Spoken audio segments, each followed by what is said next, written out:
Um, there, I mean, there's yeah, the night I got shot. I shouldn't have walked out of that one alive. Um, it's that one's a long story. I'll try to give you Oh, dig in, dig in. and I'll try to give you and again it's a unit story, so I'll make it unfortunately somewhat vague. That's But fine. the backside of the story still remains, is we were going after a very high target individual, and the the way we wanted to go after him, uh, we were told that we were going to go tonight and for these reasons, and we basically told him, hey, there's a smarter way to do business. We trust us. This is what we do. We'll hit them tomorrow, and under the circumstances that that we want. And they basically said, that's fine. Then we'll send the Rangers. and and we basically got together and we're like, people are going to die tonight if the Rangers go. And that's not knocking the Rangers. The Rangers are great dudes, but at the end of the day, they're not us. And this, when you do this job long enough, you know when you get a warning order, if this is going to be one of those missions or not. And this was just going to be one of those missions. Everything was difficult about the target. There was no good way to get in. There was a lot of them. It was going to be a nasty one, and it was. And so we basically took it to a vote, and we're like, hey, are we going to go tonight, or are we going to let the Rangers go take this one? And every person in that room raised their hand. And again, it wasn't for glory purposes. Like we truly believe we were saving guys' lives that night by us taking a bad mission that we normally would not have taken. So we take off on this target, and just everything was difficult about it. Everyone loves the movie when guys are fast roping on the target. You don't want to fast rope on the target. Let me tell you, you don't want to be 30 feet off the ground on the noisiest thing in the valley, dangling on a rope or waiting for your turn to dangle on a rope. It is not a good feeling. It's a good way to get a helicopter shot down. It's a good way to get guys shot before they even get a chance to fight. So even though there are times it's the right call, it's not, it's rarely is it option A. We couldn't take that. And so unfortunately, this target was right in the middle of the village. So really the only good way to do it was to land outside the village and run all the way, into target, which unfortunately is going to take some time. And, the surprise is probably going to be given up. So that's what we did. We took that option. And by the time we got to target, there wasn't a single person in the inside the target house, but there was a fresh fire going. There's a lot of Taliban paper trail. So we knew someone was there. We knew the intel was right. That we knew they were there that night. That they just heard the helicopters and took off. So we had most of the assault team had a follow-on target they were going to go hit. We had reason to believe a house not too far away was a family member's house, and they were going to go do a follow-on target there. Seemed like a reasonable place for him to go. I was on what's called squirter duty that night. Familiar with the term? Squirter? Yeah. Yeah, when guys control squirter duty. Yeah, when they jump, but yeah, when guys start spraying out in all directions, they could be running for weapons. They could be running just to run. But yeah, you'll explain it better to the audience. For the audience. That's exactly right. Sometimes I hear the helos and they don't exactly have a plan. They just know they don't want to be in the house. They assume the guys in those helos are coming for them, so they'll usually, like I said, it's usually not a pre-planned thing they do. They just run and they hide in a field. They hide behind trees. They hide behind rocks. Anywhere they feel like they've gone far enough, and they just kind of hunker down. So it was me, a combo guy, a couple Afghans, and a dog guy, And but I was the only operator on the on the on the detail going out, and that's usually a no. Even though I had other Americans with me, you really want more than one operator with you, because at the end of the day, that commo guy was a Green Beret and the dog handler was a Green Beret. But in those roles they're filling, they're not filling Green Beret roles, if you will. Their job now is to be a dog guy. Their job now is to be the world's best commo guy. So I was really only shooter going out. And that was definitely a mistake on my part. But I didn't want to take an assaulter off the follow-on crew, and leave them short. So I didn't take another one with me.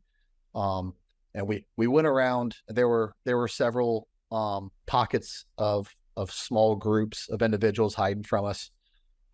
We took care of them pretty quick. And then we hear over the radio that the second place was a dry hole. And so now that makes squirter duty even more important, because he's here. We know he's here. We know he's somewhere. And if he's not in any of these two houses, he's probably hiding in one of these squirter pockets. So one of the what I didn't know at the time, but was going to be the second to last pocket of squirters I come up against. They're hiding in this orchard, and I hate orchards. Orchards are the worst, because ISR can tell you, or whoever's giving you information can tell you how many people are in there, but it's rarely right. There's just too many places to hide, and it's people get shot up in orchards. I say fairly often, but it's not what you want. This orchard has this like half wall around this whole orchard. This orchard's about it's about half the size of a football field, with a half wall that surrounds it. And we're sneaking up to this orchard, and I can see a group of them talking about 10 yards maybe 5 yards from the half wall. And so I tell everyone, I don't know if I've ever told this story in this much detail. And I tell everyone, I said, hey, everyone stay here. I'm going to move up to this half wall. And after I throw a grenade, then I want you guys to move up online, and that'll kick off this assault. And I am giddy. Like, I'm already thinking this is going to be awesome. Like, the boys by the fire, when they hear this story, it's going to be amazing. And I sneak my way up to this half wall, and I'm kind of laying on my back with the half wall right here. And I get the grenade out, and I'm getting ready to chuck the grenade over this half wall.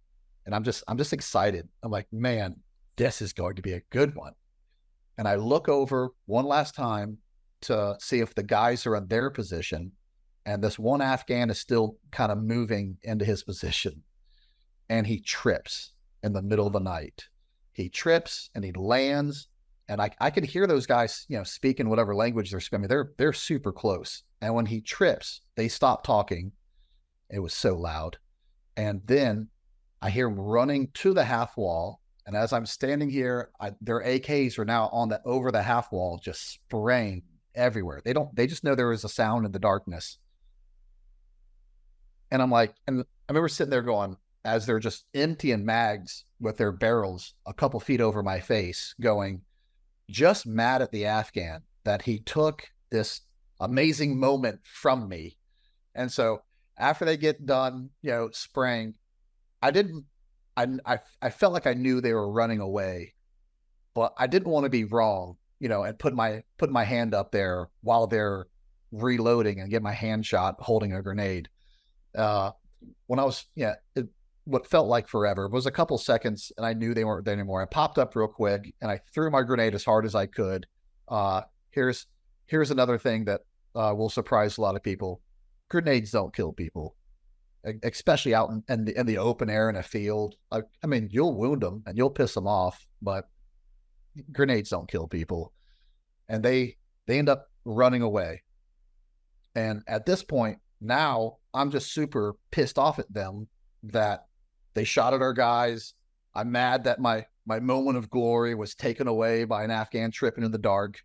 And so I make sure that they're followed, and we haven't got jackpot yet. So I'm fairly certain he's in this group. So they end up running away about a click away, 1,000 meters away from the target location. That's normally too far for a small group to venture out from the main element. Hindsight's always 20/20. At that point, I should have called for a couple more operators to plus up and let them know that I was, going this far away from the main element. But I didn't. I was just out of anger, followed them, and at this point, I get talked on, and I get told, "Hey, they're in this area." And as we get really close to them, it's just the way the world works. Our comms go completely dark. We can't get a message out. We can't get a message in. So now it's just me and this small team without any comms at all, wandering around this small area that we know they're at, but we can't get any further intel of exactly where they're hiding like we kind of normally do.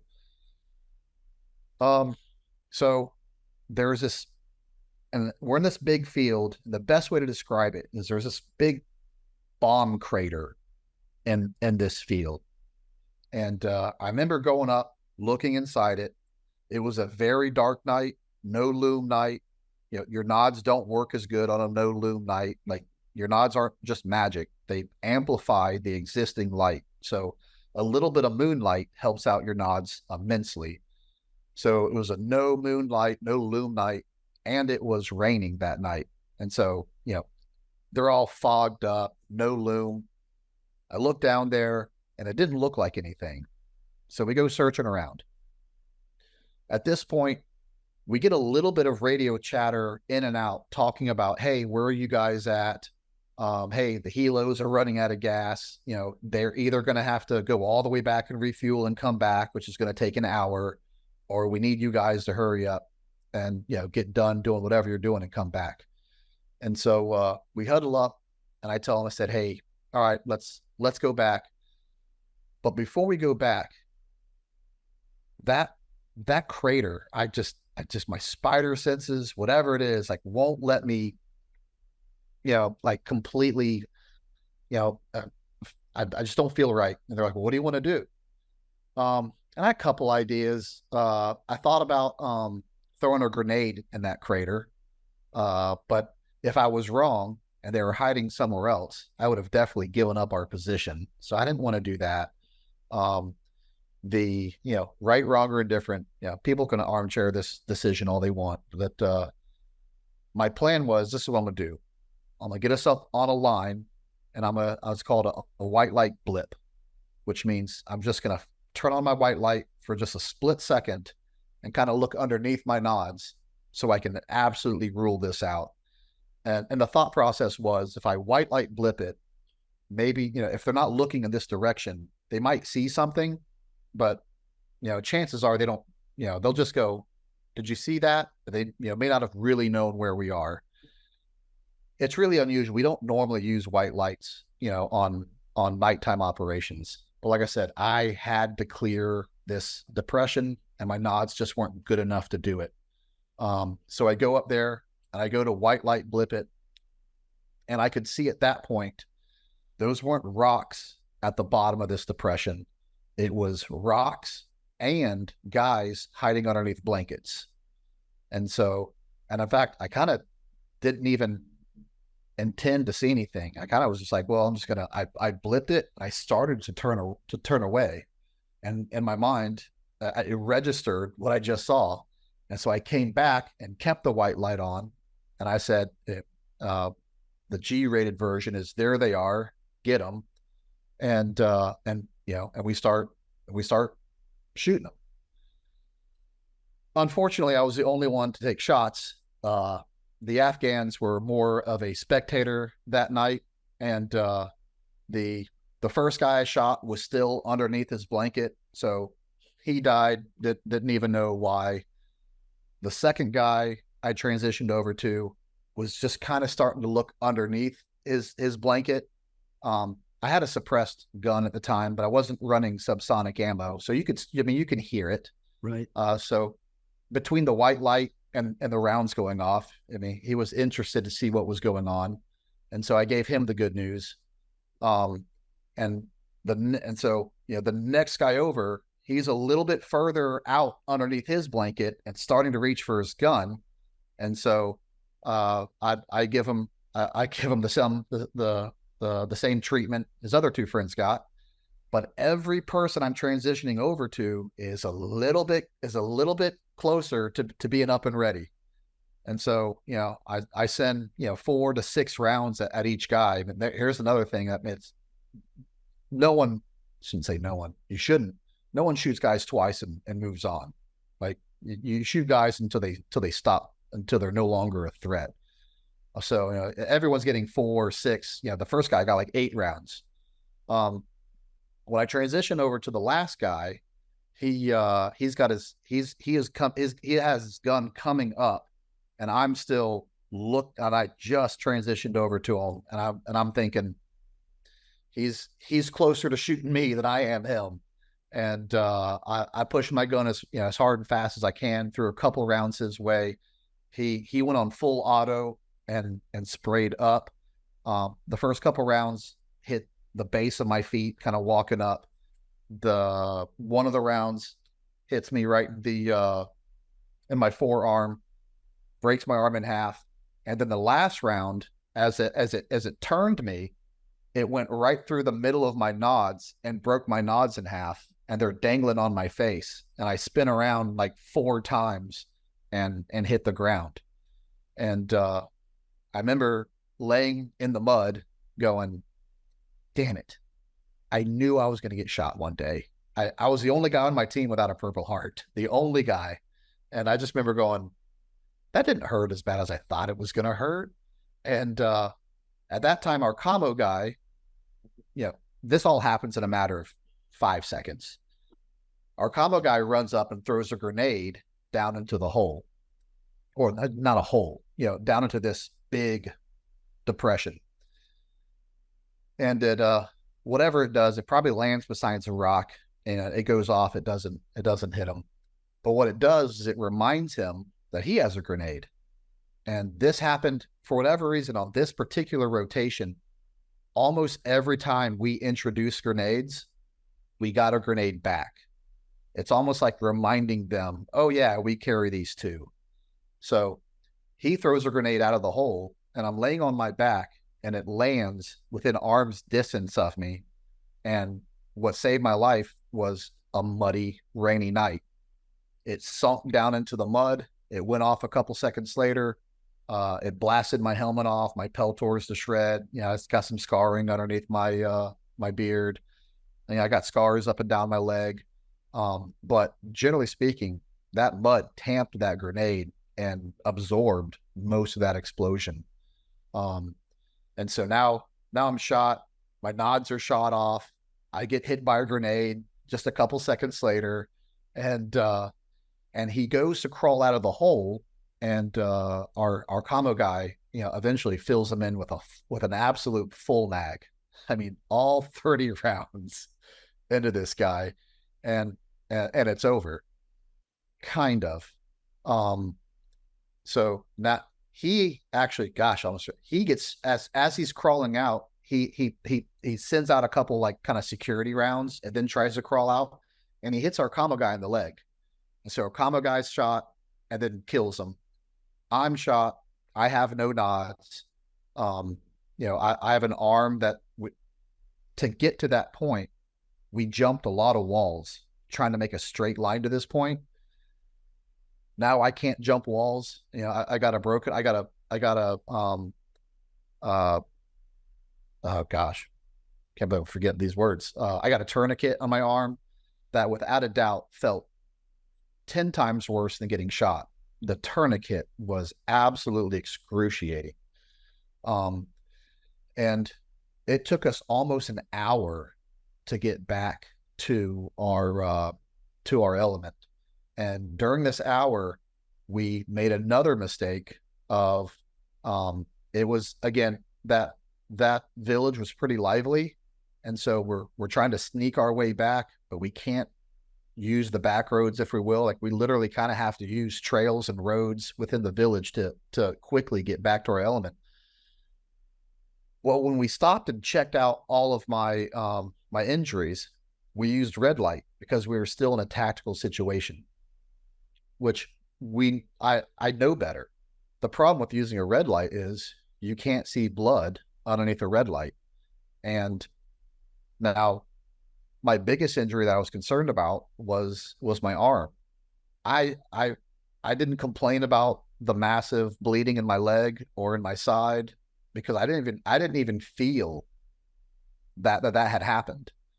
And so we never did a full body check on me to see if I had any other injuries. We just addressed the big injury without addressing the, doing a full body check. Again, something we knew better than, and just, didn't do it right when it counted. So about 45 minutes into this walk back that we had to take the long way around, I start blacking out. And I don't know, at the time, I didn't know why I was blacking out. And I'm telling them, like, hey guys, we got to stop. Like, I'm going to throw up and I'm about to pass out. And they're like, Brent, do not pass out. Like, we're not carrying your big ass. Like, we have another guy, with a shot leg. He can't carry you. Like, you've got to suck this up. And I remember telling, hey, I don't control if I black out, guys. I'm just telling you it's about to happen. And they're like, well, do what you can. We eventually made it back to the rest of the element. And at this point I'm limping, and I don't even know why I'm limping. I just know my leg hurts. And our medic comes up to me and goes, as cool as a cucumber, hey Brent, how's it going? Not good, Dan. I'm shot. He goes, why? He goes, I can see that. He goes, anything else wrong with you? I said, no, I'm just shot. Please look at my arm. None of the fentanyl lollipops are working. I took everyone in patrol has a fentanyl lollipop, including me. I took mine. I took his. I'm eating everyone's fentanyl lollipop, trying to get rid of this pain. And it just wouldn't help with the pain at all. And he goes, what's wrong with your leg? I said, nothing. It's my arm. For the love of God, look at my arm. And he laughs and he sticks his thumb in this hole in my leg and says, nothing? And I was like, oh, Dan, why would you do that? He's like, you're such an idiot. And he cuts off my pant leg. He's like, what happened to your leg? And that was the first time I really realized that I had eaten that grenade and didn't really know it. I was passing out from a loss of blood. Right. And by the time I actually got to the helicopter, I did pass out from a lack of blood, and I passed. I woke up in Bagram the next day, after surgery. And I remember sitting on the hospital bed going, that was a crazy night. I kind of can't believe we got out. Can't believe we got out of that one. That is an unbelievable story. How long is the road to recovery for you? Not long. I never missed a rotation. I missed a couple jump trips. The biggest thing was they kept on doing washout surgeries on me because infection was a serious concern. I had taken my antibiotic pills. Luckily, it was one of the things I did do right. We were always told, you get shot, blown up, something, and in the nastiness of Afghanistan, you take these pills. And that's actually what saved my life. And even with those pills, infection was a big problem within my body. We finally got the infection under control. The doctors were trying to be nice, but they were like, hey, you should know, like, if we can't get this under control, you might lose your arm. And so, every time I went under surgery, I was always the first thing I checked to see if I still have my arm. They never ended up having to take my arm. They put a massive plate in there to keep my arm together. And the bones actually grow back pretty fast. And I was down for 3 months. mean, I wasn't back to 100%, but I could operate 3 months later, and like I said, never missed a rotation out of it.